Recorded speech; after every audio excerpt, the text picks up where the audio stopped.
There's a few of you in here already. We should have a guest popping in at some point in time, or guests popping in at some point in time.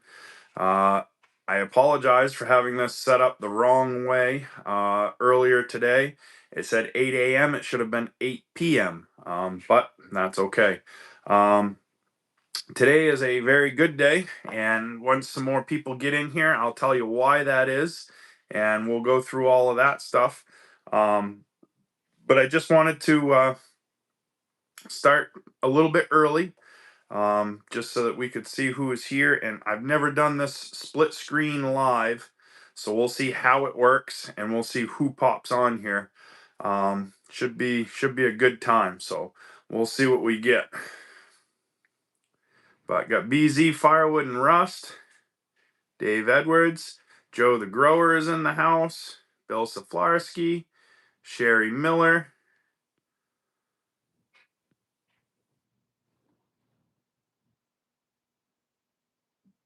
A few here at 8 a.m. Yes, there was a few of you here at 8 a.m. and I appreciate all of you for doing that.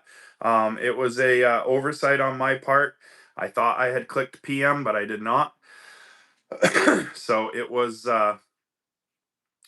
8 p.m., not 8 a.m. So I apologize for that. We will be having some morning lives coming up, and I'm going to tell you guys about that as we get going too. But we've got some exciting news at Willey's Firewood, and I'll let you guys in on that news in just a few minutes when a few more people pop on here. But I was impatient and I was sitting here. I didn't want to wait. So Robert Daigle, how you doing? Bud Cantor, hello. Ted Miller, how you doing, Ted? I did get the all clear and the A-OK. The Tennessee Firewood show that we were talking about is a go. And it's going to be March, oh, shoot, I think 14th and 15th. It's a Friday, Saturday. Um, Friday, Saturday. March 14th and 15th in Parsons, Tennessee. Decatur Fairgrounds. So we will have a show. Tucker's Timbers, how you doing, buddy? So Tucker, what I was telling you with your moisture meter, whatever you have for a piece of firewood that has already been split, split it in half again and check the center of the fresh split. That's where you get your moisture reading. The outside is always going to dry much faster and you're going to get a much lower reading. Take your splits that you want to sell, split one in half, and test the center of that split to get your true moisture reading of your firewood. I wasn't picking on you in your video. I was just trying to let you know how to do that. So that's what I was talking about. And I saw a couple other guys trying to explain it too, but that hopefully that's a little easier for you. American Country 716, how you doing? So before we go any further, and before we do anything else, yep, 13th and 14th, Sherry, March 13th and 14th. It's a Friday and a Saturday. So there you go, March 13th and 14th. Let's get a beverage. I've got a cider here. This is a Cider Barn Select cider from Carlson's Orchard. We sold our house today. Congratulations to us. So the house is sold. We have to be out in 2 weeks. We get a full price cash buyer and they're ready to go. So that means we've got to go. So we've got a lot of moving to do. We've got a lot to do, but the house is done. That means that we are going to be set very, very good. We should not have any bills left when we're done. So that'll be really, really awesome. Looking forward to that. We can start putting our money where it makes us money, and we're going to switch everything around. So the house is sold. Cheers to you guys, and let's start a good Wednesday night live. And we're going to have some guests popping in here in a few minutes.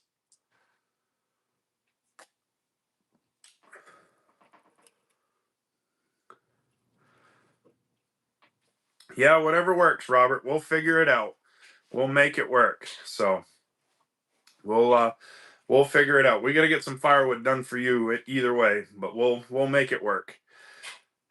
Josh and Janice Leach, good evening.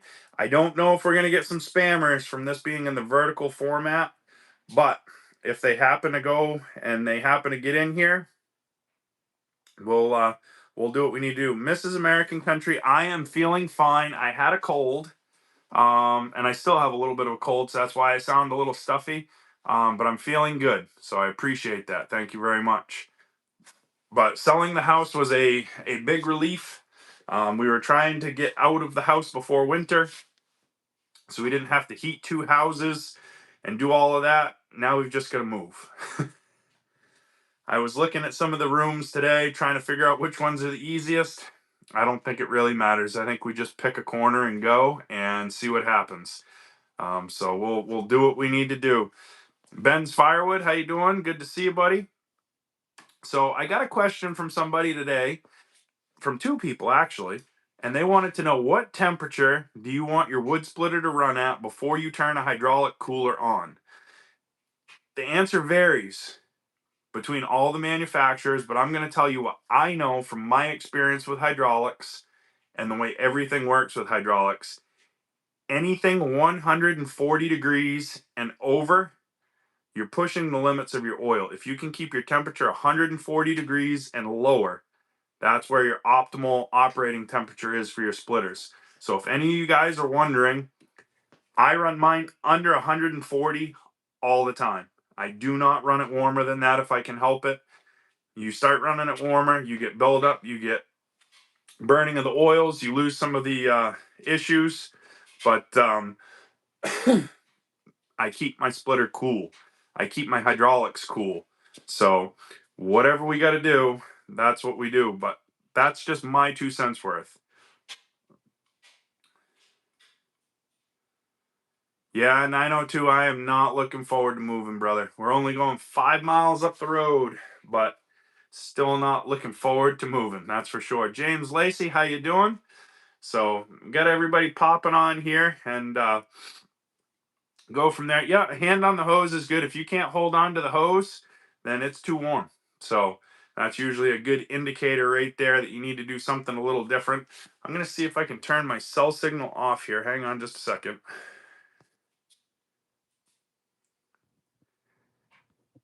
All right, we should be back.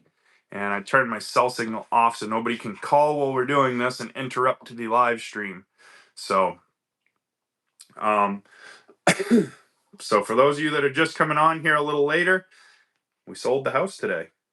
Amen and hallelujah. Cash sale too, so it's going to close quick. We got to be out of here by November 4th. We got lots to do. Lots to do. Yep, high quality oil is definitely a key in keeping temps down too. Cheap oil does not dissipate heat well. I've used different oils. I like Mobile. Mobile is a little more expensive, but we use Mobile. That's what I use. Yadkin Valley Outdoors, good to see you, buddy. So I'm not sure when our guests are going to be on, but they should pop on anytime now. Let me see if I can get something here. I don't know what that stuff is. I don't know. We'll figure it out. They'll pop on when they get here, I guess, and they'll just show up. I don't know. Never done this before. Maybe they won't. But it's more than one person, I think. I don't know. We went back and forth a few times with these people, and most of you know them, but I don't know how it's going to work because I've never done it before. So we'll figure it out as we go. There was something else today too. Oh, so with selling the house today, I also get to keep the wood racks here. They want the wood racks rebuilt, shrunk up, and prettied up. So my buddy Dave and I are going to build brand new wood racks, make them neat, make them pretty, clean them up, get them put beside the road, and we're going to have our wood racks right in the original location they always were. I'm going to supply the wood for the house that we're selling. As long as they keep the wood racks there, they get their firewood free every single year, and I plow their driveway. So win-win for them. Prescott's having trouble getting the video. Can see the comments, but no video. I'm not sure, Prescott. Maybe close back out and come back. That would be my 2 cents worth, I guess. Marlon Petrie wants to know when I was going live. I'm live now. I don't know if I can't answer him because I'm on my phone. So I guess he'll figure it out. So, aha, here we go. Let's watch this. And hey, buddy. oh, I see somebody. Well, I see a couch. Oh, there we go. You see the couch. Now you see me. Yep. So Logger Jason's on here with us tonight. And I think Logger Jason's got some company with him too. He's waving at somebody. Yeah, well, they decided that they don't want to be on the live stream. Oh. So is it they don't want to be on the live stream or they don't want to sit that close to you? it could be both. Yeah, he didn't take a shower yet. It happens. So I don't know how long you've been watching, Jason, but we sold the house today. So the house is sold. Okay. The firewood racks get to stay, and we're going to supply the new homeowner with their firewood every year so we don't lose our firewood rack location. Awesome. So that'll work out pretty good. So what are you guys up to out there, Jason? We've been today we cut some hazard trees, some big oak. Kenny, how big was that one off the stump, you know? About 40. A big oak tree, about 40 inches in diameter, that was hanging over a building. That we cut that one out. We cut it. We're starting to cut telephone poles again. We have a big section of red pine that is all got pocket decline in it. So it's all got to get cut. Most of it's 25 or 30 inches. It's more fun watching it from this side. Yeah, you can watch it from that side if you want.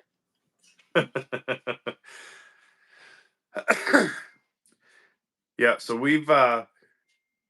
we just started moving stuff around. We're getting ready to start cutting up here. So I'm going to move my skidder to our 40-acre piece next to the house that we just sold. And we're going to start taking some hardwood out of there and some popple pulp and get that moved around, start doing some shuffling.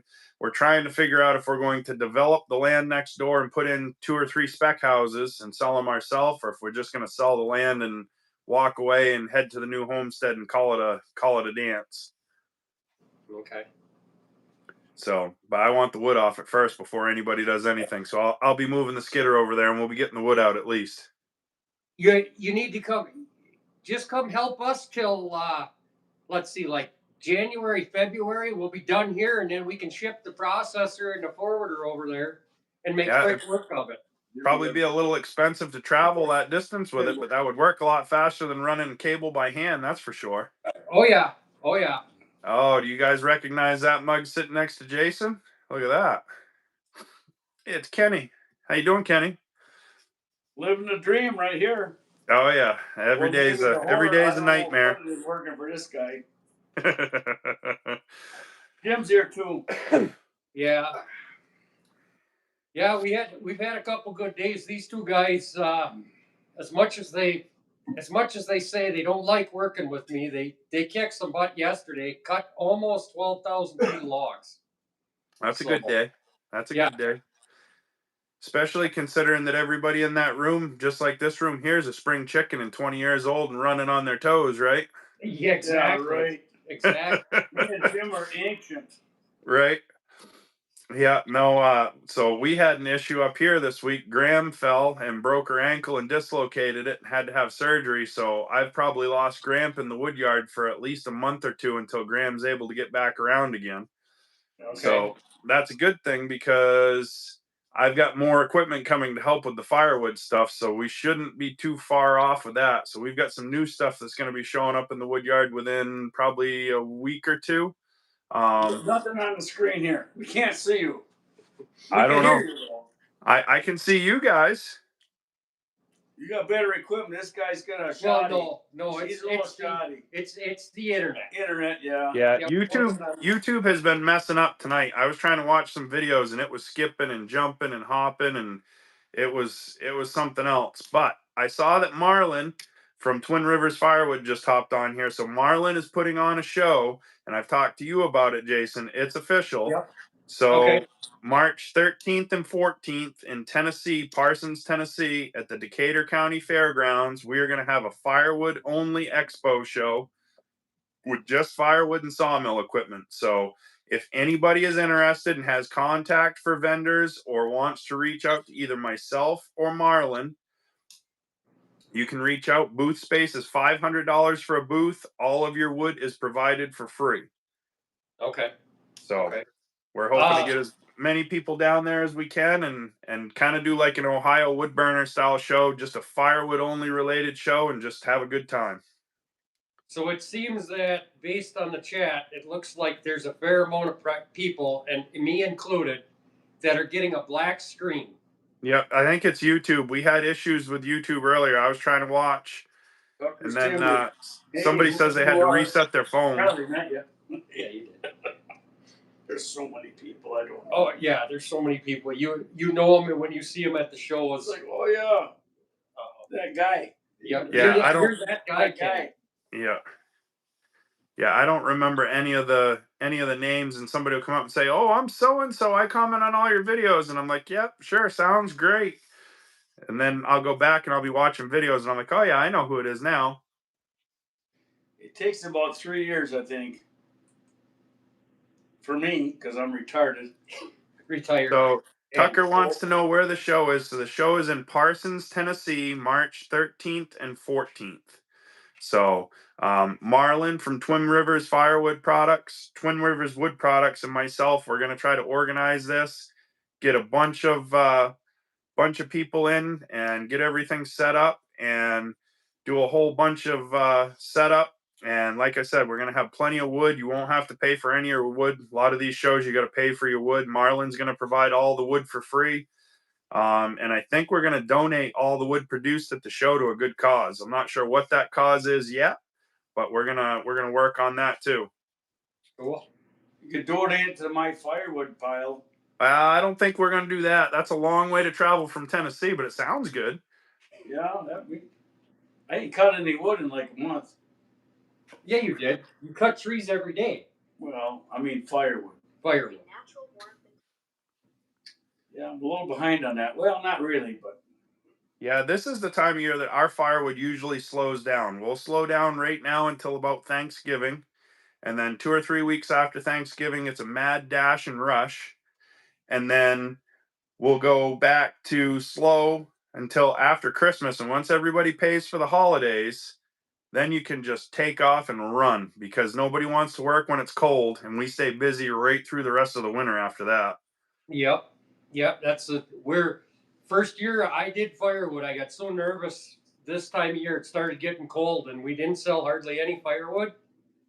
And come February, March, when Yep. I was the only guy that still had firewood, I raised my price and I sold all of it. Yep. So what happens is people start getting their income tax back, and they start getting some money, and they realize that they don't want to be cold for the rest of the winter. So they go and spend some of that income tax and buy firewood. see, I got a different place where I'm at. So my customers, they heat their homes. I got people that call me as soon as the ground ain't mushy in the spring and March, April, June, or May, whatever. When my yard is dry, bring my wood. These are people planning way ahead. They're not like they're heating their homes. So my customers, I fill up all summer long. Now I'm just getting guys with cabins, and when they come up, they got whatever. I got a totally different clientele, I guess. Is the Right. word. Yeah. Yeah, we switched a lot of our clientele. We do a lot of restaurant wood now, so we got rid of a bunch of our residential stuff, and there's a bunch of restaurants in the area, and we've picked up a bunch of them. So that's helped a lot, because the restaurants pay better than a homeowner does. Homeowner wants it as cheap as possible. The restaurant wants what they want. Finally, we can see him. We can see ourselves now. Finally. Oh, we can't see Jim though. We can't see Jim. We got to move the camera or something. That's perfectly fine. And now we can't hear you. Yep. No. So, how many cord a year do you figure you're selling, Kenny? Are you talking face cords or full cords? Full cords. I don't do face cords. I do full cords. Well, I sell by the face cord, but full cords, if I do maybe 120. Yep. That's a fair amount of wood for a one-man band, though. That's enough. That's enough for an old guy. Yep, 100%. I hear that. 120 to 150 is where it's been for quite a few years. So for those of you that are trying to get this set up and you're finally seeing faces, I'm apologizing ahead of time for the faces that you see, but this is the best we got tonight, and we appreciate you trying. The Because best we got tonight. Oh, there's a kick in the nuts right there. yeah, it's not easy, but we do what we can with what we've got. So how many telephone poles do you figure you guys got to cut up there, Jason? Not that much. 57. So 50 cents. So that's a day's work. Three loads. It'll be Yep. 3 loads because he marks some 52s. 52. There's 157. He goes, Jason, you're gonna swear at me because it's in the back. It's too nice to not be a telephone pole, so we got to make it a pole. But it's all the way in the back, and I made it as long as I could. Yep. That's usually the way it works. It's the far corner of the lot, and you got to go through the whole thing to get it. So. Yep. Hard to turn. Par for the course. So you forwarding those out, or you skidding them out tree length? We're gonna do most of them with the forwarder because they're fairly close to the landing. The nice part is the landing's only 100 yards away. Oh, that's So, nice. Yeah, that makes a big difference. But some of them we're probably going to go get the old C4 can car fired up and Kenny's favorite ride. Painful. Kenny's favorite ride over there. That C4 is rough. Detroit powered? No, Ford. It's a Ford engine. Oh. 300 Oh. torque. Yeah. So it's not that loud, but it leaks so much oil. You're driving in a oil cloud pretty much all the time. You don't have See, to I got a Detroit, but my Detroit doesn't leak any oil. My Detroit's actually tight. You just can't hear anything when you're running it. That's all. No, it's a That too. yeah. That too. No, this has been repowered with a Ford at one time. Yeah, That 170. thing's 40 years old, right? I mean, I don't even know. It's more than that. It's got moss growing on it. early 70s. Yep. Yeah, my Timberjack's a 78, so it's not new by any means, but it does what it needs to. Exactly. It pulls wood. Every day is a trial. I like the Timberjack because you can roll in and roll out. You don't have to climb up in it. You don't have to climb down out. You just roll in it and roll out of it. Sure. This is a really hard machine to get in and out of. You kind of got to be like a ninja to get in and out of this thing. Yeah, it was definitely not built by today's standards by any means. No. I had a 540A long nose John Deere, and that was terrible to get in and out. That first step to get up to the rung on it, you had to be 6'6" and jump to get the first step, and then you got to climb straight up into the cab. Coming down out, you were just better off to jump and hope that there wasn't a hole underneath the skidder where you were jumping. Yep. I started with a 440B, rebuilt that twice, and sold it. Wish I would have never sold it. And then I had a job, big wood on the side of a hill. That's when we got to experience downhill logging at its finest. Downhill logging is no fun. Once the wood starts moving, you don't stop until the wood stops. You got her. That's what the blade's for, they say, but the blade only does so much depending on how steep it is too. And if you catch one corner of the blade, you can do some really creative stuff really quick to keep from flipping over. Yep, I got pictures even with the forwarder where it was all storm damage. And his blade goes down so slow, you got to put it down like about a minute before you think you need it. Sounds like he's picking on the equipment, Jason. Yeah. Well, that machine is not that great. Yeah. I'm glad. There's no brakes. There's no brakes either. Oh no, there's no brakes. There's no brakes. Hey, it's better than throwing it over your shoulder. Yeah, I just go home. But you, every time he runs that machine, go back and look at the videos. Go watch the videos. He's got a big smile on his face every time he runs that machine. It's a love-hate relationship, Jason. It's a love-hate relationship. Exactly. Jason, he's just smiling, telling it. Break it. Drive it like we want to break it. So when you do that, it keeps going. Yep. I'm always trying to break them. He says, put the hammer down and go. Yep. Yeah, that's And just I do it. that. I make it to the landing one more time. Yep. So for everybody on here, I see Wise Choice Firewood. Wise Choice Firewood's grandson, Killian, turned 10 years old this past week. And I'll tell you right now, for a 10-year-old, Killian put some work in the wood yard. So I just wanted to say happy birthday in case Killian is watching again, because Killian does a very, very good job in the wood yard. And we got a couple other kids watching too there with boots in the grass. So we got the girls watching with dad. He's got a couple of daughters and they're watching. So we got a bunch of kids that watch. So I don't know why they think watching a bunch of old guys talk about firewood and logging is fun, but if they like it, then maybe they'll try to do it someday too, and they can be crazy. So, Russ, how old are you? You're not that old. No, I'll be 41 this year. Oh, man, that was 21 years ago for me. Yep. Yeah, Gramp just turned 79, so I think he's got us beat age-wise. Yep. And Jim's over here. You can't see him on camera. He's hiding over here. yep. That's all right. I heard him. I know he's there.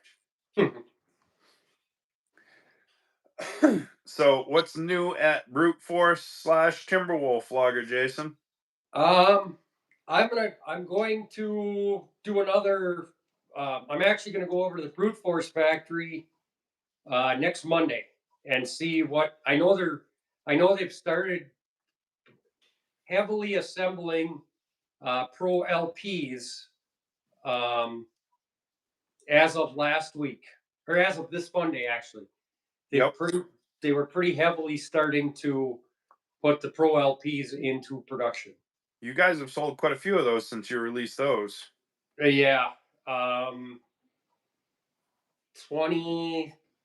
or 30 that I know of, and that's not including what got bought online or people that called directly. That's just from the shows. Yep. And that I think that's something that we're seeing more and more too with the companies I work with. The entry level market is kind of where everybody's going after. Lots of people look at it. If they buy a high performance commercial splitter, they're over halfway to the cost of that entry level processor anyway. So if they can sit on a seat or stand at an operator station and make firewood and take some of the manual labor out of it, I think it just makes more sense for those entry level machines. So Correct. And a lot of the entry level machines, you can do 16, 18-inch diameter wood. yep. And the way the ergonomics of them are so nice that they're it's for another $10,000, $12,000, you're in a commercial firewood processor, and you got it all in a pile ready. But now you got somebody sitting to your side over there with Kenny, and Kenny's probably of the mindset that he'd just as soon do it by hand anyway. Well, the issue I have is I have lots of friends that have processors. Yep. So why should I buy one? They'll come Right. do my wood for me. There you go. You know what I mean? You got all these guys that have channels. They need to make content, and you have wood. So I mean, what better opportunity for you? They come do my wood and we're good. There you go. That's perfect. I got Ed. I don't know if you guys know Ed. He had the 48C kiln process for me last winter, and Ed sold that 48C, but now he's got a Evo. Okay, you're talking. We don't hear you. Yeah, the Evos are a pretty nice machine. So Evo, Ed's gonna bring his Evo over whenever, eventually. Yep. So why would I buy one? I got a friend that'll bring his over and process my wood. Right. Yeah, I hear you there. And you know, it's kind of the same thing that we've got. I mean, the channel has grown enough. We work with Cord King and with Typhoon, and they say, hey, do you want to put these machines on your channel and show them off a little bit? You can use them while they're up there or whatever.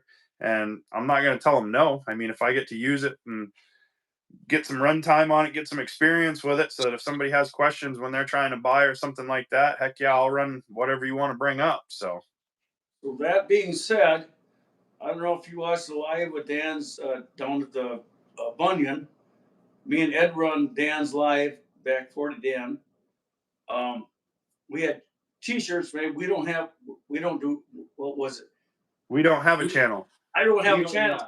So Yep. that's being added because we're surrounded by all these people with channels, and we're like, we don't have a channel. Yep. He's got a processor, and I got wood, so I go help him. He helps me. That's what I got going on. That's perfect. Can't ask for better than that. Yep. Ed's a Oh. good guy. Oh yeah, yeah. Ed's Yeah. super. Yeah. I met him in Ohio when they did the International Firewood Expo when we were down in the hotel lobby. He's a really nice guy. Yes, he is. So we're There's a lot of good people in the Woodhound community in general. I mean, Yes. they're a good group of people. And Yep. you know, we can all pick on each other and we can all pick on each other's machines or who runs what or who does what, but at the end of the day, we'll all help each other out. It doesn't really matter what it is. Everything's good when it runs and everything sucks when it's broken. So you just got to get it fixed and get it put back together. So exactly. They all break. They Yeah. all oh break. yeah, they do. They do. That's for sure. Yep. Oh, Josh and Janice, they make my stickers, Kenny. They heard you. They said we don't have a channel. Sounds like a good sticker idea. So you We may got see some of those t-shirts. stickers floating around. Yes. Yeah. Russ, so how many your log truck loads when they come in? How many Yep. cords are on your truck? So our triaxles up here, when they come in, they average right around 8 full cord. And the tractor trailer, the big Western Star that comes in, the self loader, he calls it a 12 cord load. I've never gotten less than 13 off the truck, and it's usually 13 and a half to 14, but he calls it 12 cords. So That's what we get by us here. Yeah. 12, Yeah. 12, 13, depending on what kind of wood it is. Yeah, Yes. depending Yeah. upon what kind of wood it is, where it's coming from, what time of day the truck driver's going to deliver it. Yep. I've gotten some loads that were 15 cords Yep. that I showed up the next day. Midnight loads. Yep, I showed up the next day, and the truck driver knew exactly where to put it. It was beautiful veneer cores that came out of one of the veneer plants up here. So it was all that like 8 to 12-inch size wood, no bark, no knots, just one right after the next. Run them through the processor as fast as you could go. Yep. Yeah. It's when we get the big truck comes in, he usually comes in after dark, and it's after DOT's gone for the day, and he's Yep. coming back roads to get to me.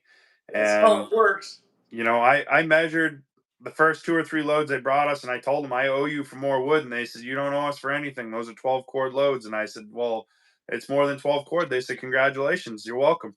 And I was like, well, all right, good enough. Be happy. Yep. And I did have one guy with a triaxle. I got 10 and a half cords off a triaxle one time. Wow. It was the last load that truck ever hauled. It was a 1970s Ford L9000 and one of the cleanest trucks around. And he was taking it off the road. That was the last load it hauled was to me. And he asked me before he picked it up, are you paying by the ton or are you paying by the load? I said, I'm paying by the load. He said, I'll be there about 3 a.m. Sunday. I said, okay. So I waited and I heard him pull in and I fired up the coffee pot and I went out and that was rounded as much as he could possibly fit and strapped down. He grinned. He said, the old girl still got it. He said, it was a good last ride. Yeah. Mm. What are those trucks typically, when you say by the ton, what are they, your triaxles, what are they typically carrying? Legally, we can be 70,000 pounds with a triaxle up here. Nothing. Right. 70. Yeah. And then our tractor trailers, they can be 100. Okay. Ours so are that's- 98. Yeah, ours are 98. 98. So 102 is not. 102 is pretty common at the Yeah. mill, except that the DOT's been cracking down on that, and they've been It never ends. We get plus or minus 5% weight variance on raw tree length. But if it's processed stud wood or something like that, that's actually been processed, so it's got a better handle and a measure, you don't get the overage. So when they're hauling raw tree length, they can be 5% over, so they can be 105 legally. But anything over 105, they're writing a ticket and it's getting expensive fast. yeah. Oh yeah. Oh yeah. Oh yeah. Yep. We know all about that. Yep. But the guy with the Western Star, he says for every 10 heavy loads he hauls and doesn't get caught, he can pay a ticket and still not feel bad about it. So I don't think That's how the big guys do it here too. Same Oh yeah. thing. Same thing, except If I get away with this many loads, the ticket is a free one. Yep. Or He's a single owner operator, and he's run trucks for 55 years, and he keeps his truck clean, he keeps it polished up, he keeps it finished, and he's fussy with it, but he does not haul light. He gets his money's worth out. When somebody's hauling and he's hauling for him, they're smiling because he's loading heavy and he's going with it. we got the same thing here. Same thing It's up no here. different here. No different. When I went through DOT training, the DOT officer told us flat out. He said, if your truck looks good, your loads look good, they're trimmed up nice, we're probably not going to pull you over. He said, you're going to have to be doing something wrong. He Yep. said, if your truck looks like, he goes, mud is one thing. He said, but if your truck looks like you don't take care of it and you don't care what you're driving, he says, there's a pretty good chance I'm going to find something wrong when I do your roadside inspection. Yep. And then I'm going to pull the portables out, or I'm going to pull you to a scale. And if you're heavy, he goes, there is no forgiveness if I pull you to a scale. Yep. He said, if you're 100 pounds over 98, I'm writing you a ticket. Yep. Yeah, it's kind of the same thing up here. But like the Western Star that hauls to me, that guy keeps his truck so clean. Even when he says it's dirty, it's cleaner than most people's trucks are. And he's never in a hurry. He does not speed. I mean, even when he hits his Jake brake sounds like the truck's purring coming down the road. He's never in a hurry, ever. Mm-hmm. And just nice and easy, and does what he needs to do. That's why he's in business. Yep. He always makes sure the tires on the truck are in good shape. I mean, never do you see it come in and go, man, that tire looks a little iffy. Usually comes in, you're like, geez, those brand new tires? Well, no, I put a couple newer ones on that side over there or on the trailer and swap some stuff around. He's always fussing with it. Sure. Yeah, good truckers are good truckers, you know.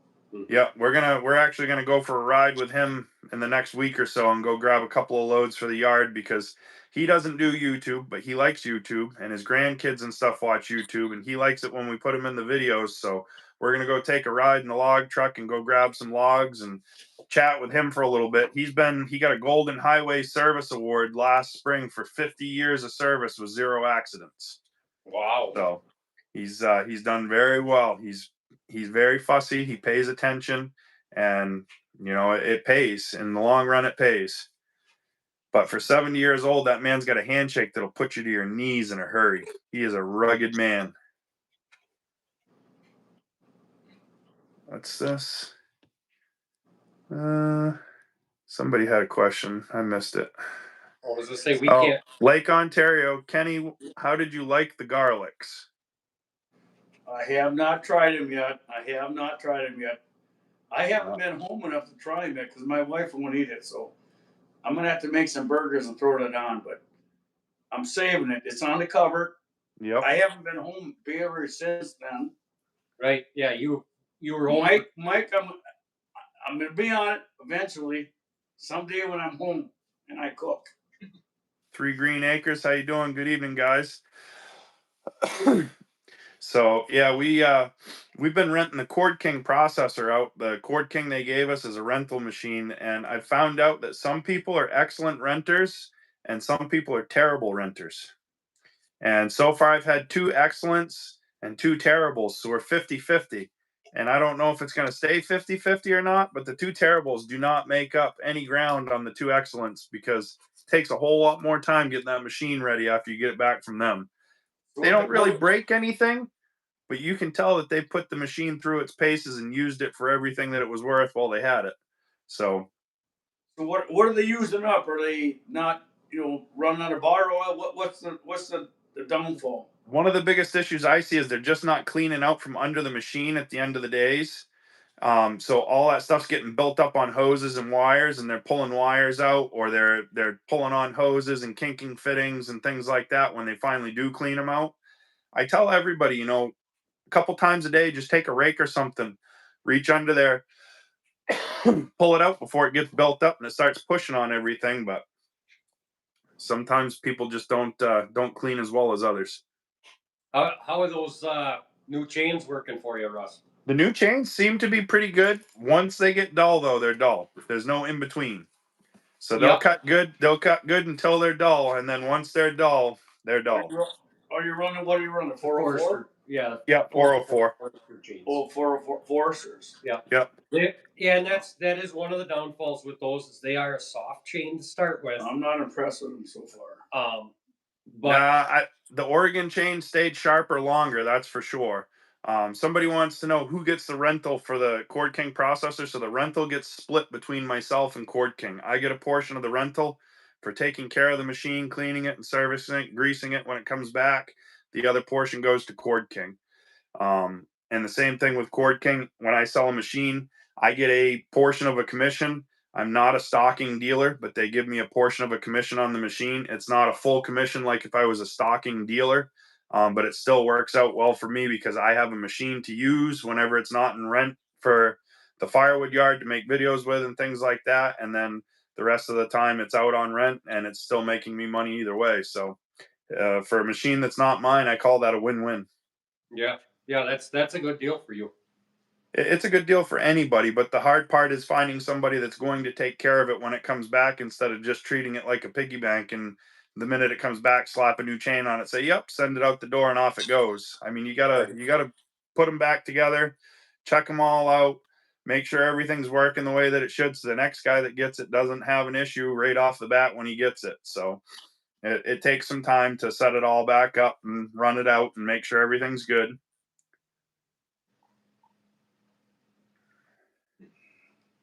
So something I probably should have put out, but you guys have watched Chris's videos. My little buddy Leroy was my right hand man for the last 30 years. Passed away last Friday. That's too bad. That's terrible. Sorry to hear that. So we don't have to put it out on the internet, but here it is.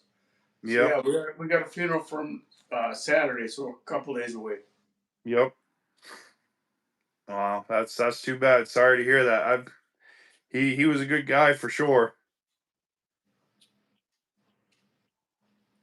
Yeah, he was the best. Yep, that's the hard thing as we get older, and that's one of the things that I look forward to the least is some of the people that I look up to and I've learned the most from are quite a bit older than I am. And I don't look forward to those phone calls where one of them's not there anymore. That's something that's never fun. It's coming. Yep. My wife always says you need to get younger friends. Yeah, well, unfortunately, the younger friends don't like to work, so you end up doing all the work. The older guys will work, and you can actually get something done and still have a little fun. So that's that's the thing. I mean, Gramps So here we 79 are. years old, but he'll This young guy, he's what, 30 years younger than us, damn near. Right? I'm 38. Oh, 38. So Almost 20, 30. almost 30 years younger than Jim. Yeah. yep, Sitting there. And these two guys will outcut me probably 2-1. yep. Well, it's the same way. More than Gramps that. 70. More than that. Yeah. Depends what I'm using. If I'm Yeah. using the processor, Well, maybe we can go 1 for I'll 1. give you a chance, so I will see. That's when it's not broke down. That's true. That is Oh, true. yes. That is true. Russ knows that. The more you own, Yep. the more you fix. Yep. Yeah, that's Yep. true.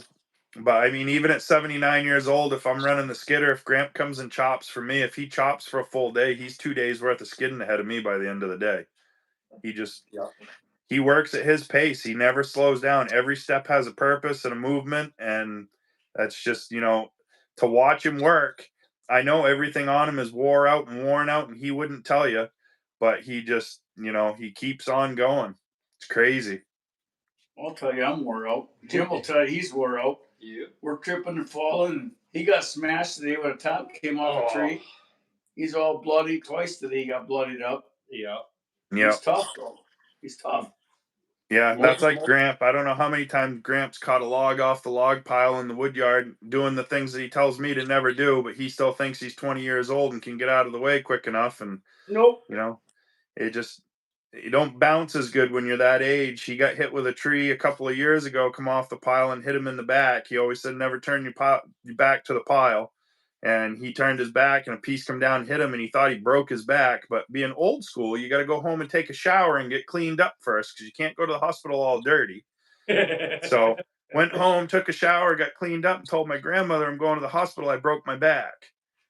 And she doesn't know any phone numbers other than my number and my mother's number. So the next thing I know, my phone's ringing. We're down on the coast with the kids, and my mother's saying, "Your grandfather broke his back working in the firewood yard." And I said, "Well, where is he?" She said, "Well, he's driving himself to the hospital." I said, "How's he driving himself to the hospital if he broke his back?" She goes, "I don't know." Well, by the time we got almost to the hospital, we got a call. He had 3 broken ribs close to where they connect to in the back. And when they told him that his back was fine, he put his shirt on. He said, "Can't do anything for broken ribs anyway." He said, "I'll see you later." And left the Yeah. hospital. He was back cutting 3 days later. I had to start his chainsaw for him because he wouldn't sit still. I mean, they just those old guys, they're the definition of tough. They don't care. There's a difference between being hurt and being injured. You can work hurt, you can't work injured. That's what I was told growing up. No. It's just, Well, the way Jim, with the way these two guys described it, and see what happened, but based on the way they described it, most people would have said, "Okay, I'm done for the day. I'm going home, or I'm going to go sit down and relax." Jim got up, put his helmet back on, and grabbed the saw and kept going. Yeah, and that's the thing. If Graham's health was better, Gramp would be. I wouldn't have enough wood to keep up with him. He's a one-man wrecking crew. He would cut too much wood. I wouldn't be able to sell what he could cut by himself if there was logs ahead of him in the yard. It's crazy. good man to me. Yeah, he is. They don't make them like that anymore. I mean, people watch the videos and stuff, and I laugh. Facebook, they don't know. We cut on about a foot worth of sawdust in the yard, and they'll see the saw hit the ground. Oh, old man don't know how to cut. He's driving his saw on the ground. There's a foot of sawdust there. That saw never hit anything that would bother anything. The next cut was just as fast as the last one. So either that's really soft dirt or we've got magic chains, one of the two. No, if you're cutting in sawdust in a wood pile, so that I wasted 2 chains today because we're cutting in gravel. Yeah, gravel's no good. These big monster trees impact into the ground like 4 inches, Yep. and you're like, you gotta stick it in there and cut it out. Like, okay, there goes the sparks. There goes Yep. another chain. Well, that's like cutting locusts. You cut locusts on a fence line or something like that. That locust bark holds so much dirt and the wood's so hard anyway. After 3 or 4 trees, you need to sharpen. Yeah, I sharpened today. I don't What? 7, 8 I was times. gonna say at least a I half a went dozen that I through know of. I went through 2 chains, Yeah. and it still ain't sharp enough. It's just like if you spend enough time to get it perfect, you're wasting time because you're gonna hit the ground in the next Yep. hour. Yep. I hate cutting with a not perfect chain. It's just painful. But it ain't worth it in the woods because you're gonna dull it again. Yeah, that's the thing that always gets me. Gramp is almost blind and he can still out sharpen me any day of the week. It's just muscle memory for him and he's got it down to a science. And without even looking, he'll know what he's going to be cutting in the pile next and he'll change his angle. If he knows he's going to be cutting a bunch of oak and beech, he'll change the angle of his tooth. But if he knows he's got a bunch of soft maple or birch coming up, he'll open that tooth back up so it grabs harder. And he does it without even paying attention or noticing. He just does it out of habit. And I caught him doing it. And he goes, "What are you talking about?" He goes, "This way I always sharpen." And I'm like, "No, it's not. Because I see you sharpen the other day." I said, "You weren't doing it that way." Well, I think I was. It's just the way he does it. Yep. It when it comes down to experience. It's experience. Yep, it is. And you know what feels right. So like he runs his rakers a lot lower than I run mine. That's the way he likes his saw. And he'll lay on a saw and push on it. The one thing everybody tells you not to do, don't push on the saw. He works his saw. His saw is going to work from the time he starts it to the time he shuts it off. He's always pushing on it. So, that's just the old school mentality. He's used to the old torquey saws of yesteryear that you could push on and they would still cut and dig. Some of these newer saws, like a 500i or something like that, you can't push on them like that. They won't take it. We tried it, and If I got to push, I'm pissed off. he just wants to push because he wants to go faster. He's just trying to see if he can kill me, Kenny. He's trying to get ahead of me and see if he can kill me. I swear to God, that's what he's doing. He's seeing if he can wear me out and make me quit. How many saws does he go through does he go through one every couple of years, or is he had? He takes care of them. I think the last saw that he blew up was probably 4 or 5 years ago, and that was one of the older 372s. But I think most of the older Huskies have been rebuilt at least a couple of times. But the Echoes are 2 years old now. We've done nothing at all to the Echoes, not one thing. Those have been bulletproof. We've got a newer 372. That one's been rebuilt twice. I don't know. I don't know what the answer is. I think a decked and ported saw would work better for him the way that he cuts, but he doesn't like the extra noise. I got a couple decked and ported, and he won't run them. Hate that loud. Hate it. Yep, he doesn't like it either because he doesn't wear hearing protection because he wants to hear the saw in case something comes loose or something like that. He's got to be just about deaf.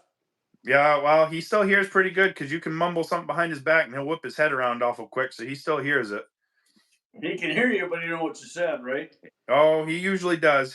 He'll spout something back. Yeah, no, he's pretty cool. If you get in Gramps' way, you're gonna be getting off the ground because he's just gonna run you over or bury you in a pile of wood, one of the two. He's not waiting for you. Sounds like a good man. Yeah. Gramp has run the ported saws, Brandon Hode. He doesn't like them. I tried him with the 372 and I tried him with one of the 600 Shindawas that we had decked and ported, and he doesn't like the noise. He doesn't want anything to do with it. I don't like him. Scott McCoy wants to know any update on the planned Tennessee Firewood event. March 13th and 14th. It's a Friday and Saturday, Parsons, Tennessee. So if there's anybody on here that reps or has vendors that they know would want to be there, it's a firewood only event. Have them send me an email or send Marlon Petrie an email, and we'll get you guys set up. $500 booth space. The wood is paid for. You do not have to pay for your wood at the event.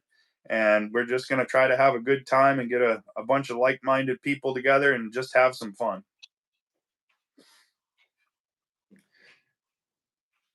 M. Mitchell, how you doing? Good to see you.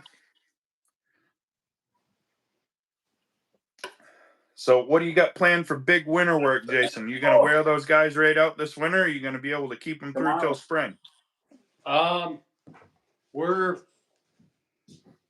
Kenny will be hopefully back in a couple weeks. I got a couple things going on till the end of the month, and then we got a lot of big wood up here to cut yet. For what's big for us, anyways. Yeah, that's the thing. What's big for you guys and what's big for us is not big for some of the other guys in different parts of the country. But I do like it when we get into some big pine or something like that every once in a while because it adds up quick, but we don't get very much of it very often.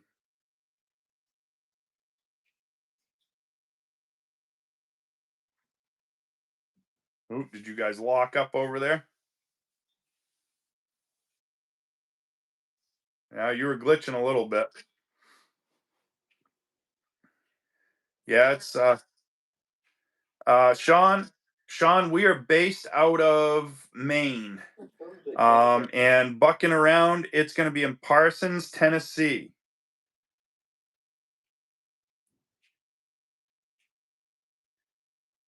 Still planning on selling all wood splitters. Yes, Windswood, we are still planning on selling all wood splitters. They've got the new birch vertical out. And I've heard from Bobby, they're going to take the birch vertical and make it a little more compact. People said it was a little too big, and they wanted it shrunk up a little bit size-wise. So we're going to shrink the new birch vertical down a little bit, and make it a little smaller and a little more compact. So I should have some stuff for that pretty soon, but we'll see. Sherry Miller wants to know if anyone splits and sells cypress. I have no cypress up here, so I can kind of hear you. You're a little jumbled and garbled, but I can kind of hear you.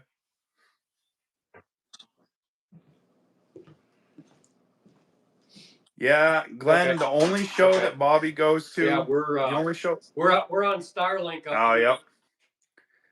The only show that Bobby goes to is Bunyan right now. He doesn't do any of the other shows. He did go to the Ohio show for Joe's show, the International Firewood Expo. So he went to that. I don't know if he has plans to go to any of the other shows or not, but we will see.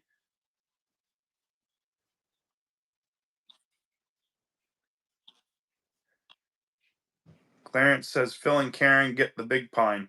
Karen and Phil sell a lot of pine firewood because they've got the campers in their area, so it definitely is a benefit for them for sure. I don't sell a lot of softwood. I do a little bit of softwood firewood here and there, but not much. 99% of what we sell is hardwood. Um,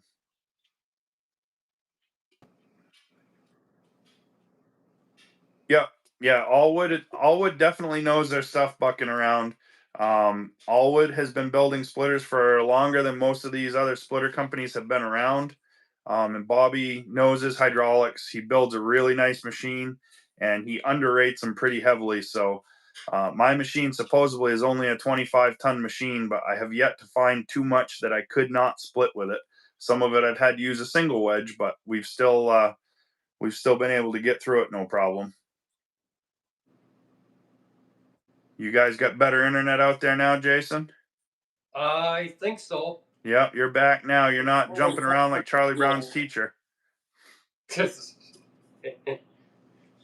It depends if it's raining or if it's sunny or if it's cloudy or. If the wind blows north or south or east or west. Well, it should be better now that you guys cut that tree that almost hit the building yesterday. Oh, it was 4 feet away. 4 feet. We're fine. 4 feet. Yep. Marlon got to test out the new all wood vertical. He said, very nice machine. I like the movable foot pedal so that you're not tied into one position. So having the foot pedal on a cord so that you can get your leg where you want it and get good and comfortable. I like that feature. Some of the other splitters, every once in a while, you bang your knee on the table or whatever just because of where they are. I'm kind of long legged. I know the split force splitters, I'd have to drop the pedal down, and I already looked. It's easy to do, but I like having the ability to move around a little bit. William Klein says, Russ, have you heard the equipment in Maine being burnt and log piles being burned? Yeah, there was an arson event somewhere in western Maine, and they burnt a couple $1 million worth of logging equipment and some log piles. They don't have a lot of information yet, but I can guarantee you if the loggers find out who did that, they won't have to search for him anymore. It'll be all taken care of. Yep. Probably one of the last groups of people you really want to mess with is a logger, and the last thing you want to touch is their equipment. I've got guys that have broken bones over somebody touching their chainsaw, let alone messing with their machine. So,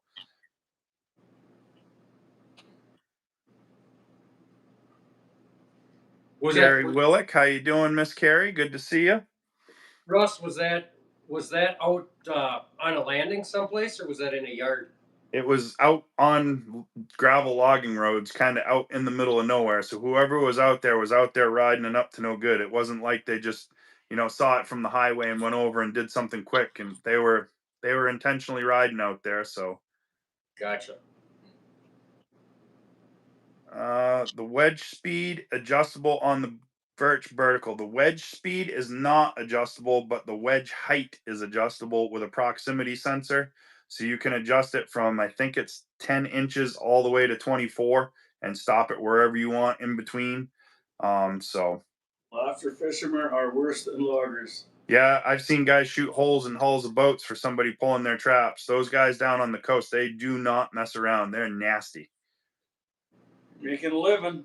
Yep, yeah, you mess with somebody's money, their food, or their family, and you get what you got coming to you. That's just all there is to it. You don't mess with those It's not things. so much what industry you're in. It's like when you work your ass off your whole life for a living, somebody messes with you. Yep. Pay back hell. Yep. Yeah, they'll catch you. That's for sure. And the thing is people talk. You don't have to know the person. Somebody's always watching, and they'll find out. Oh yeah. Yep. There's nothing worse than somebody trying to mess with a man actually out working and trying to make a living. You always kind of know how the shady ones are. There's always those, I don't know what we call them, low renters. Yep. So We had a guy just up the road from my house a couple years ago, lifelong convicted timber thief, and he got into an area and started cutting lots, and he knew as long as he paid for one load of wood off each one of the jobs that he was on, that it was only a civil offense for not selling all the wood. And he wiped out a whole bunch of loads from a whole bunch of places until somebody finally got the wind of what was going on, and they pulled the starter out of the skidder and waited for him with a shotgun to come to work. that's a typical crook. That's just a crook. Yep. And Not a logger, it's a crook. that guy ended up with a skidder that wasn't his, but he ended up with a skidder when it was all said and done. And that guy, the logger, never came back. So he didn't come back for his skidder because the guy found out that the logger that had the skidder hadn't even been paying for the machine. He took it from a guy over on the other side of town that was retired, gave him a down payment, said he'd be back to pay him, never came back to pay him. So he actually put the skidder back together. He sold it, gave the money to the man's wife that had passed away, and cleaned up the rest of the yard with it. That's a thief, period. Yep, it No is. matter what industry you're in, there's a thief there someplace. Oh, Ryan Willick's in here too. Cold Spring Farm is Ryan. He said that Carrie and I get mean over food. So the problem is at the end of the day, when we go to these shows, I need two things. I need to sit down where it's cool and get out of the sun, and I need to eat. And these guys still want to talk. I can only talk for so long, and then I got to eat. It's not fun anymore. Let's eat. Yep. Hey, Ryan. So Josh and Janice also posted up there for sawsuppliers.com. Discount code is Willey10. Got outside with Shibe. How you doing, Shibe? Got glowing firewood 50. Yeah, wood poaching is a problem anywhere. Unfortunately, there are not as many honest loggers as there are dishonest loggers, and sometimes some of the biggest companies are some of the most dishonest companies. We've had issues in this area in the past, and it's just one of those deals. I don't have my glasses. No, I got a hard time Kenny reading. does not have an adult beverage because the adult beverages are restricted because we are at the scout camp. So Marlon from Twin Rivers Wood Products said there'll be plenty of good Southern Tennessee food at the expo in Tennessee. He's got friends with food trucks, and he's going to have food trucks set up when we do the show in Tennessee. So we'll have good food. Am I a wood poacher? Roadside wood? I don't know. Are you? Within 40 feet of the center line, Shibe. That's yours, brother. That's eminent domain. Have at it. Load it up and go.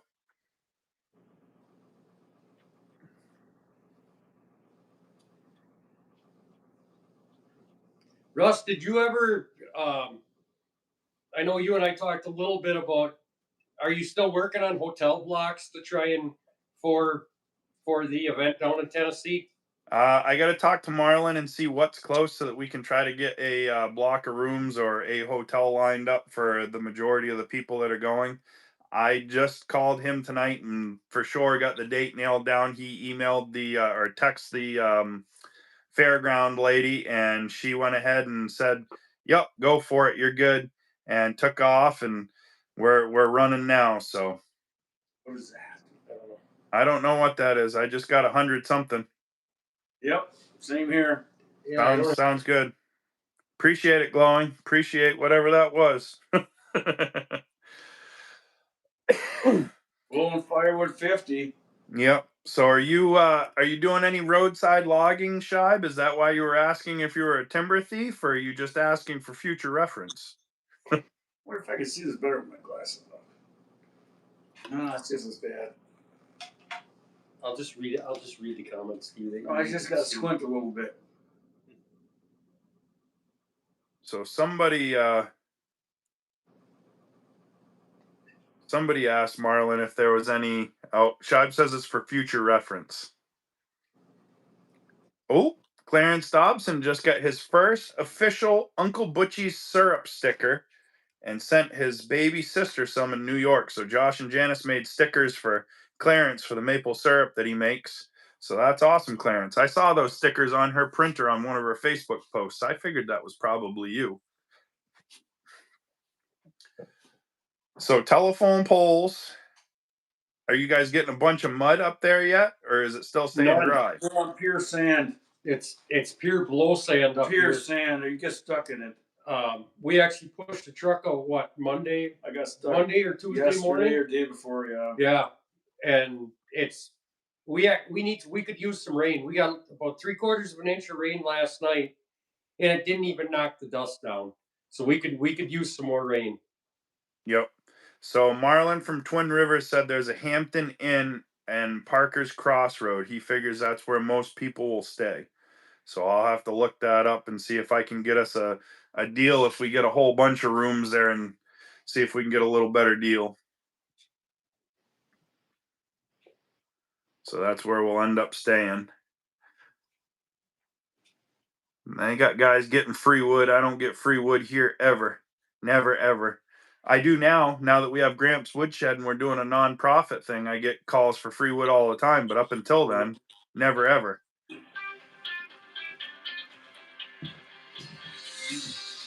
Oh, got a $20 super chat from Robert. Gas for the move. I'll need plenty of that.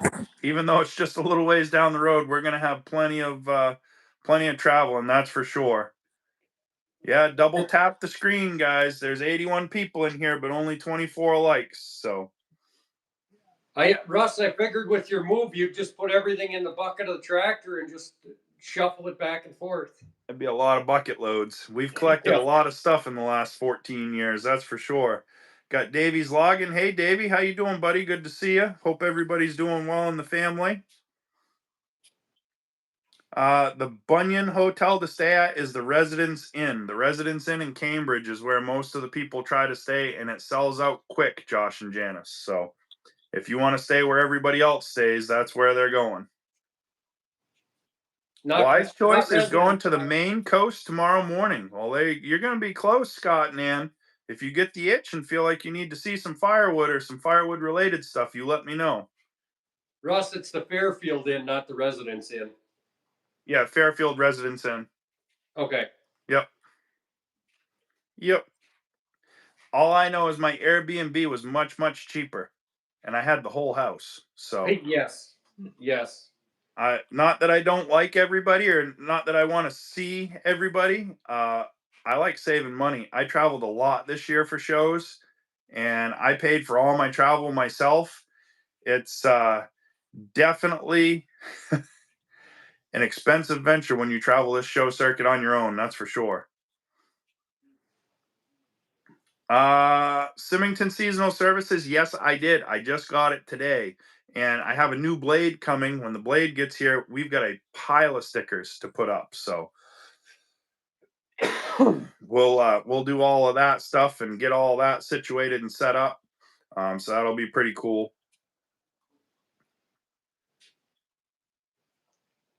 New conveyor.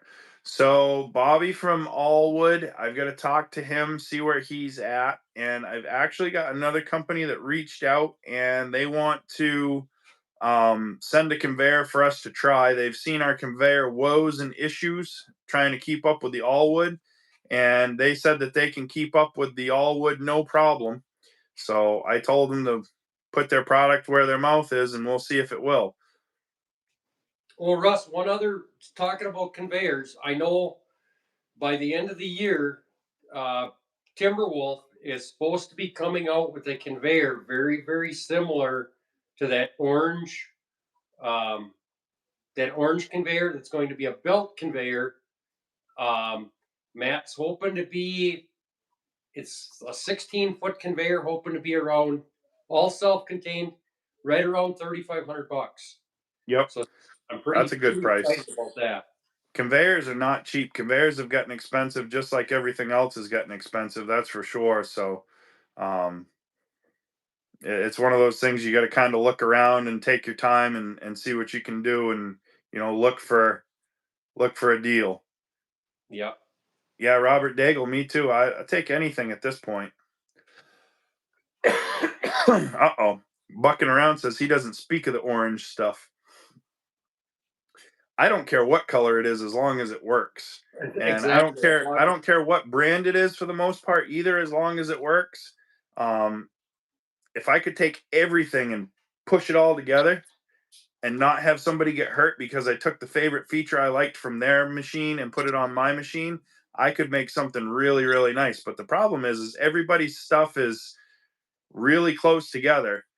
So when you start doing things and somebody thinks, oh, well, he copied me or he's taken this idea from me, people's feelings get hurt pretty quick. At the end of the day, all these machines are pretty good and they're all kind of on the same level. There are a few that may stand ahead of others here and there, but everybody builds a good machine. The only one that benefits from all of this back and forth is the consumer, because these manufacturers are out there trying to make products better and better so that they can be at the top of the pile. And you know, the only person that wins is the guy at the other end that's looking to buy it. So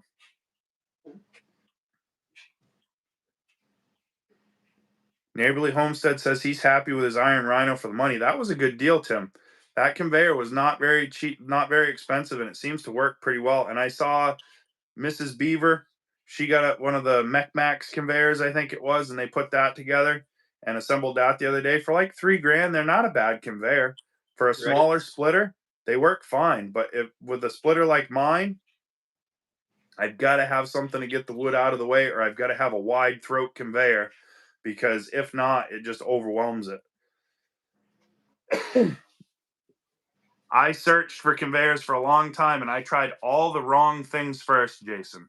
So my first conveyor I said, I got to have a conveyor. So I bought a single strand hay conveyor.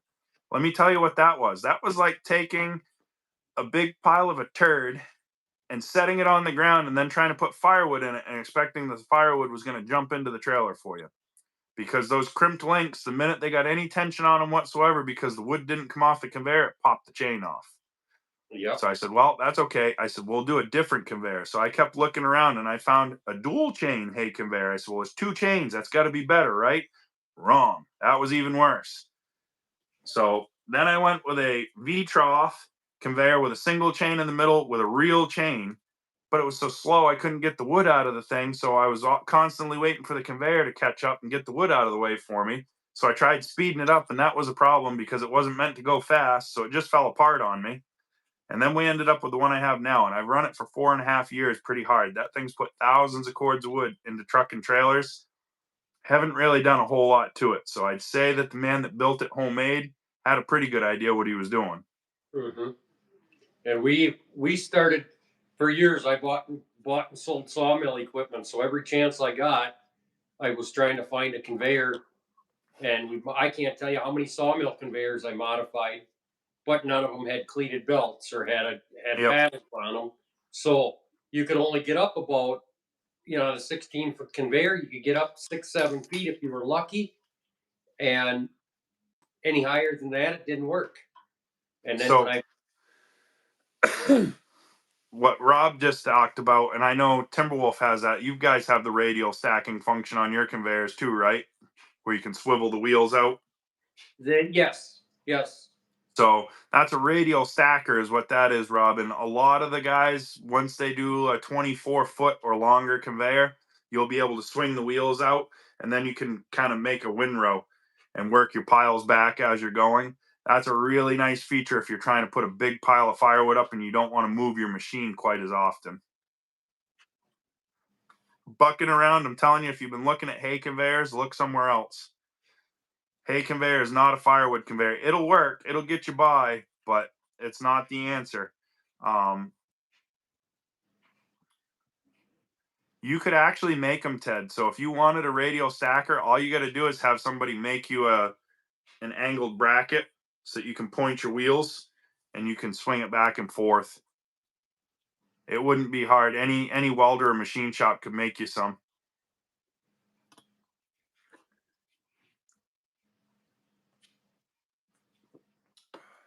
Broken Swede says he has a grain auger, but he hasn't figured out where the wood goes in yet. That might work for pellets, but I don't think it's going to work for firewood. Right. So what's been your favorite part since coming on with Timberwolf and Brute Force? I know you're kind of new to the sales thing. What's your favorite part been so far? I enjoy the shows. I really enjoy the shows, enjoy meeting people, giving people the information. not telling them what they want to hear. Just I had a guy at Bunyan that was dead set um, on buying a bigger machine, and by the time I got done talking to him, he ended up buying an LP, Yep. and you know, and going. He's like, well, I got to wait 2 or 3 years to do this, and I said, here's the deal. If you got to wait 2 or 3 years, why don't you start with this and grow into that? Not grow your business, and then grow your business and do a little bit more and continue to do more with a processor with an entry level processor, and then work your way up to a bigger one. Yep. And that's one of the things that I've liked so far with Cord King is they offer the trade up program within the first year that you own the machine. You can trade up at any point in time and they'll give you the full price of your machine towards your trade in as long as you're trading up. So I always tell people that they're better off to start on the smaller side of what they think they need to keep the price down. And if they just determine that that's just not enough, it's not going to cut it, they can always go up and it's not going to cost them anything more to do that. So, Yep.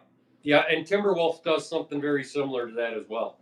yeah. And I think that's smart for companies to do that because, like, I was talking to a guy the other day. A lot of people have not run a firewood processor for any length of time before, and they're coming and looking for their first one. So even though they've done some research, they still don't really know what it is that they want. They just know that they want a firewood processor. And until you get some runtime on them and actually spend some time sitting at one of them and seeing how it works, it's hard to tell what it is that you really need. Yeah, exactly. And there's a lot of guys. You go to the shows and you got uh, either somebody that's very good at running that firewood processor, or it's the owner or somebody that built it, and they go and then they get. I can't tell you how many times I've seen guys and they go, "Well, it doesn't work like it did at the show." No, it takes time, just like you were saying before with muscle memory, sharpening any of that stuff. Um, you know, Kenny and I were just talking about this. He jumped in my skid steer a month ago and he goes, I can't run this. He jumps in a different one with a little bit different controls, and it's second nature. Oh, Yep. absolutely. So Your skister is retarded. Yep. As I get in there, it's like I don't have to think about nothing. It's like I just do this and everything happens in front of me. yeah, So if the controls ain't right, especially for me, I run equipment for 40 years of my life or more. right. If the controls ain't set right, you're just like stumbling, bumbling. Yeah, like I run cat controls, and if I hop into something that has deer controls in it, forget it. It's all Yep. over. Yep. Can't do it. I'm just the opposite, Russ. Yep. I'm just the His opposite. is junk. Yep. I know. I hopped into a machine the other day, and my buddy's got a cat machine, but he runs deer controls. And I hopped in because he wanted something moved, and I went to move it, and I almost knocked my own sawmill over. I was Yep. like, "What the heck?" He goes, "What are you doing?" It's I was like, horrible. I said, "I can't do that." I said, "You It's got deer horrible. controls in here." I said, "You got to come do this." I said, "I can't do that." It takes you about a week, really. Yeah. Yeah. Oh yeah. You got to reprogram your whole brain. And then it's even better if you got somebody standing outside of the machine laughing at you or pointing at you while you're trying to do Oh it. yeah, that's even worse. Because then you want to get out of the cab and thump them, and then get back in and see if you can remember which control uses the bucket to swing them out into the woods with it. Here, run mine. I'll laugh at you, right? Yep. Yeah. When Russ, when the functions ain't right, it's bad. Russ, do you remember running the old Gaffners or the Timberjacks with forwarders with the when they had with all the single lever controls? Yeah, you tuck the inside levers in your arm, in your elbow, and if you swung your arms in and you moved your hand, you could make it work almost like a joystick. But at the end of the day, your arms hurt so bad from doing it, you couldn't hardly move. Yep. I remember Yep. those. Or you had and they were so easy to change. So you could on my mule, I use both hands. I forget my one pinky was my rotate, the other pinky was the open and close of the bucket, and then and then you know you got real good at that after a while, and then you jump to the joysticks. I remember the first time I bought a machine with joysticks. I skid Out the window. 6 cords. It took me almost 8 hours to pick 6 cords up behind a processor and put it back and put it in a pile. And the truck driver showed up and he goes, "What? Who put this wood up? This is the worst pile I've ever seen." And I said, "I want my mule back." He said, Yep. "Give it time. Give it time. It'll get better." And now I'm skidding 50, 60 cords a day. Yep. Yeah, I got a couple of friends or people that we bought wood from for a long time, and they got mechanical crews. And when they upgraded and went from cable skidders and things like that to the mechanical crews, it was a learning curve. They broke a lot of stuff getting started, but once they got the hang of it, the productivity goes way up, but so does the payment.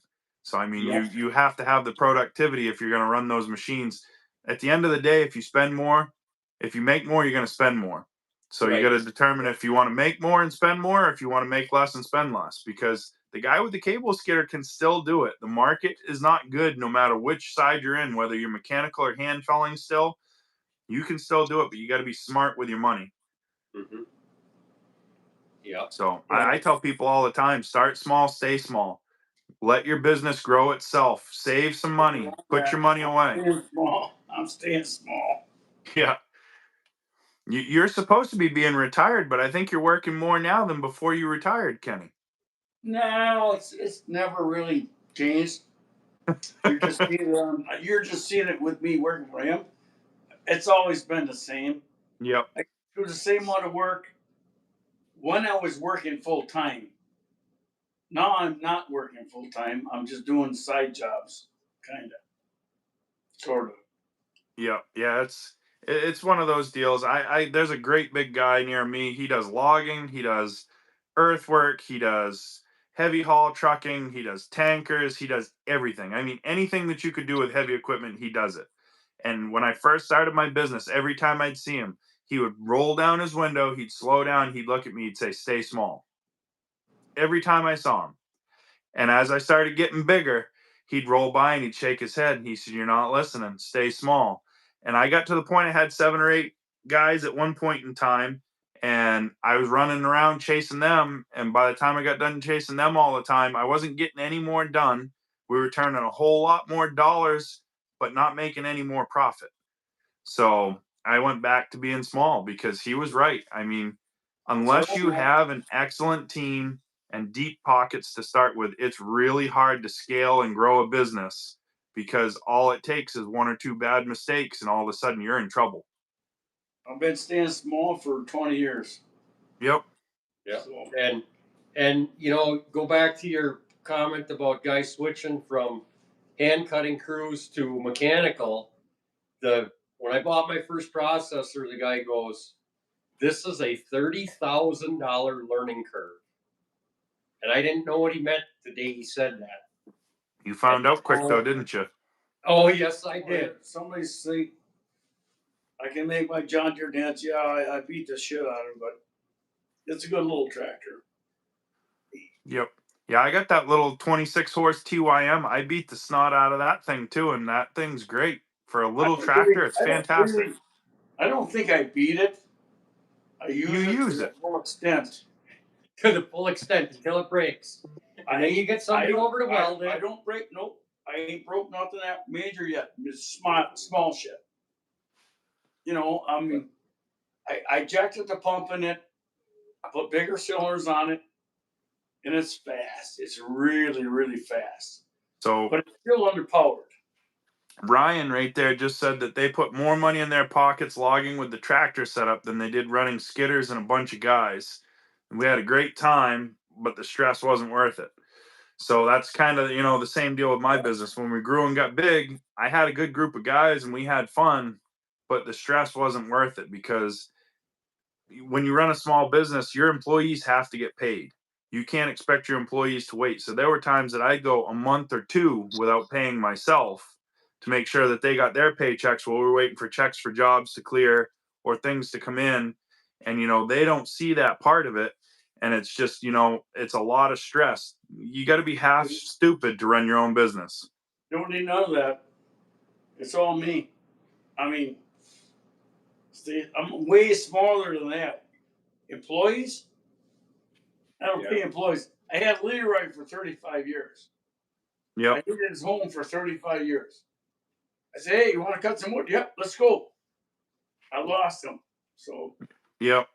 Yeah, and that's like with Gramp. I mean, I never asked Gramp to help. He just showed up and started. And, he's been there ever since. And you're the going to miss him. closest thing I ever got to a compliment from my grandfather was 2 years ago when I got done working for the town. We got done cutting one morning, and he looked at me, he goes, "This is probably better than working for the town, isn't it?" I said, "I think so." He goes, "Me too." He brushed his shirt off, said, "Have a nice day," and got in his car and left. That's as close to a good job as I'll ever get from him, but I'll always smile and remember it because that was him saying he was proud of me doing what I was doing. So it's been a long, hard road. Everybody sees the stuff that you get, but they don't see what you had to go through to get there. And they don't realize all the issues and trials and tribulations behind and how it got there. But it's just, you got to put the work in. You've got to pay your dues if you want to get there. It doesn't come cheap and it doesn't come easy. Exactly. We're kind of cut from the same cloth. Twice, putting the work in. Yep. Put a good hard day's work in, and eventually a little, like you've always said, a little bit every day goes a long ways. I've had so many people email or call or message about that little phrase at the end of all of my videos. And my wife's the one that got me started on that. She said, "You need a phrase that's your phrase that's at the end of or in all of your videos or whatever you do so that people will recognize and realize that it's your stuff." And I said, "I don't know." She goes, "Well, what about a little bit?"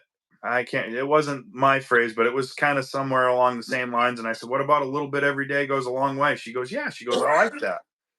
And it just kind of took off. So I have so many people that, they said until they started doing just a little bit every day, they were overwhelmed and didn't know how they were going to get it all done.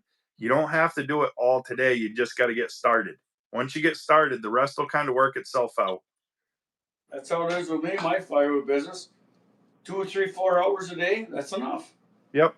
I mean, I got Gramp 14 only, other things going on, but if you do it every day, maybe sometimes you miss a week or two because now that I'm semi-retired, semi-retired. I like that. I'm semi-retired. Semi-retired, and he's a wanted man. Yeah, I have so many people offering to pay Gramp big money to come cut wood for them, and I just laugh. Gramp ain't going nowhere. He don't travel from home. I'm working for Jason, but he pays me pretty good, but big money, I don't know.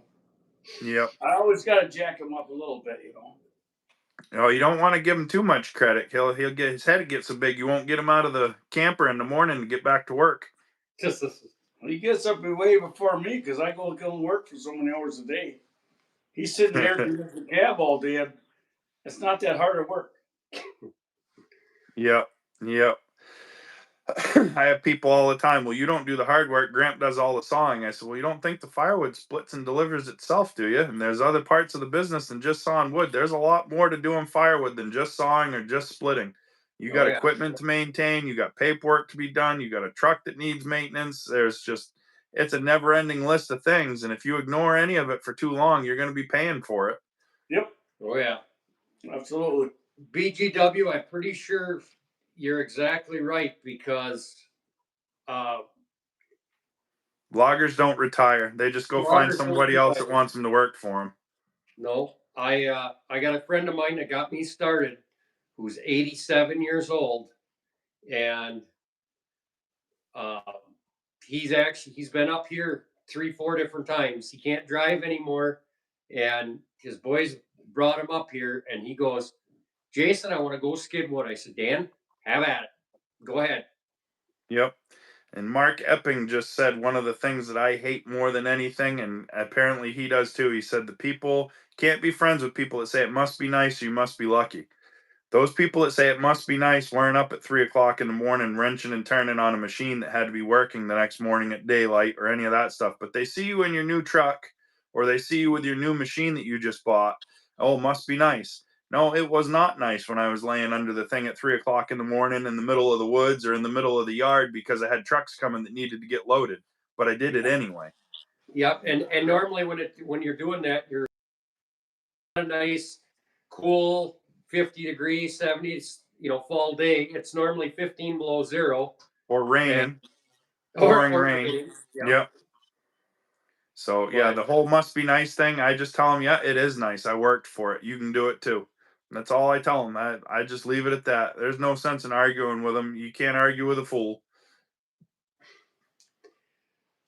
I suppose, Russ, we got to figure out what we're gonna eat for dinner and get ready for tomorrow. And I appreciate everybody hopping on here. I mean, We're having pizza for supper. I guess we're having pizza for dinner. well, there you Turn the go. stove on right now. Okay, go ahead. Well, I appreciate you guys hopping on. I appreciate everybody staying a little late. We usually get done at 9 o'clock, but we went over by about 20 minutes. But I think everybody had fun. I appreciate you taking time to come on with us, Jason. We'll have to do this again sometime. And I'm looking forward to getting out there for the Bear Paw event in the spring. I missed it this past year, but I'm not missing it next year. So we'll be out there. Stay tuned, guys. I'm gonna have updates for the Tennessee show. It'll be on Facebook. It'll be on YouTube. There'll be a bunch of stuff coming. We're gonna start advertising for that. Hopefully, we can get all the vendors there and have a good show, and it'll be a good time. So, thanks again, Jason, and we'll see you on the next one, buddy. Sounds good. Thank you. Have a good night. Remember, guys, a little bit every day goes a long way. Help someone if you can. We'll see you again soon.